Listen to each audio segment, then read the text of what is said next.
दुनिया के किसी भी जन समुदाय को लेकर भी बहुत चर्चित बातों में विख्यात रहता है।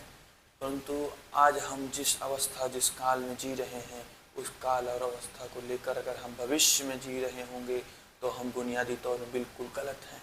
क्योंकि जो भविष्य है वो भविष्य हमारे लिए नहीं है। जो भविष्य हमारे लिए नहीं है हम उसे क्यों सोचें। आज आज है, कल के बारे में कौन सोचता है। क्योंकि कल रहें ना रहें, ये कल मैंने न देखा है न जाना हो। खाली मैं स्वप्न देख रहा हूँ कि कल मैं ऐसा कर लूँगा। मैं खाली पूरी दुनिया इस बुनियादी तौर में है कि मैं कल पूरा भविष्य बदल दूँगा, परंतु वो आज बहुत बेहतरीन तरीके से नहीं जी पाता है। वो इसलिए नहीं जी पाता कि बेहतरीन तरीके से उसकी जो मिनरसिटी एनर्जी है वो भविष्य में जाकर मिलती है। तो भविष्य में आखिर इतना इम्पोर्टेंट क्यों है आपको? भविष्य इतना प्रिय क्यों है? सुख क्यों प्रिय है? हमेशा मग्न रहो। जिंदगी की यही एक जीने की टूल है कि हम जिस समय जिस घड़ी में हैं उसी घड़ी में खुश रहें, खुशहाल रहें। अगर हम आज की अवस्था के हिसाब से देखते जाएं तो भारत में आज कोई ऐसा सभ्यतान मानव नहीं पैदा होगा जो आगे की भविष्य की दुनिया को दिशा दिखाएगा। क्योंकि दुनिया के लोग इतने भटक गए हैं जो अब उनको लाना मुमकिन नहीं, नामुमकिन ही रह गया है। क्योंकि हमें अगर आने वाले कालों में 2000-2500 साल पहले अगर हम दुनिया को ऐसे ही चाहते रहे, इससे बिगड़ी हुई दुनिया ना रहे, तो हमें एक महामानव का जन्म करना ही होगा, एक बौद्ध पुरुष को जन्म देना ही होगा।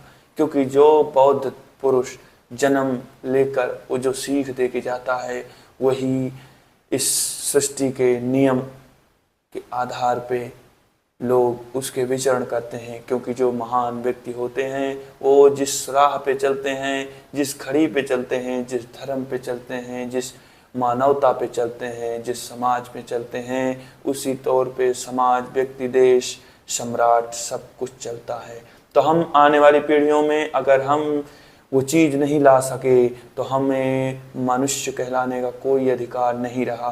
क्योंकि हमने इतना दायित्व रूप से अपने आप को माना है कि हम बहुत प्रसिद्ध हैं, अपने आप को भगवान मानते हैं, परंतु ऐसा कुछ भी नहीं है।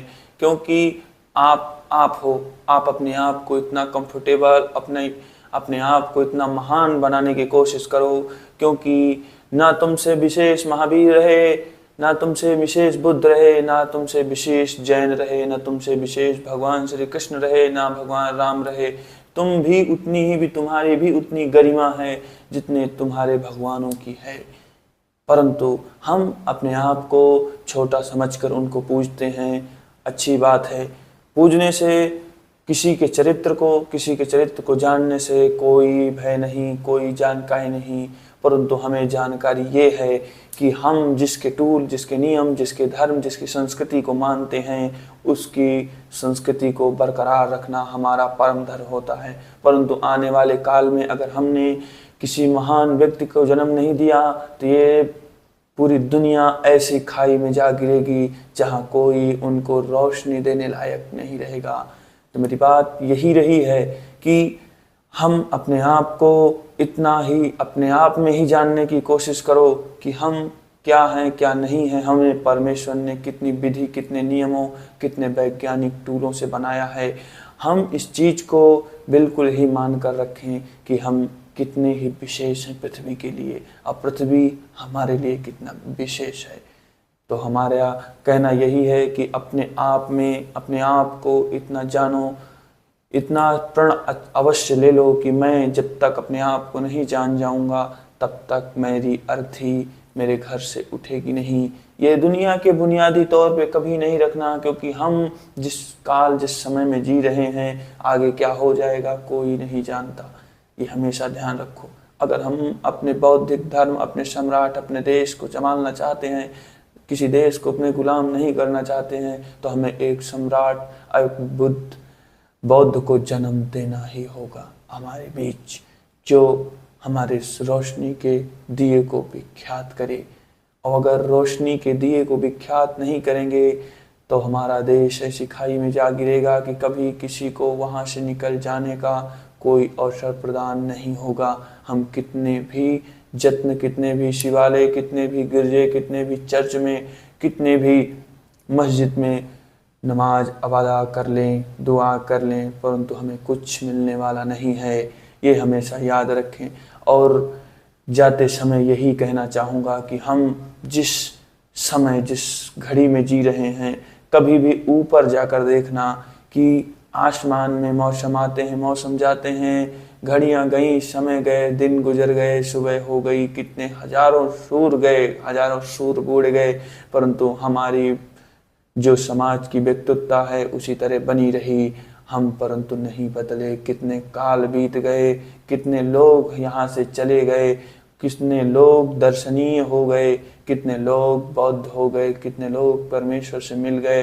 महावीर हमेशा बौद्ध में रहे, जीसस हमेशा बौद्ध में रहे, बौद्ध गौतम बुद्ध वो हमेशा बौद्ध में रहे,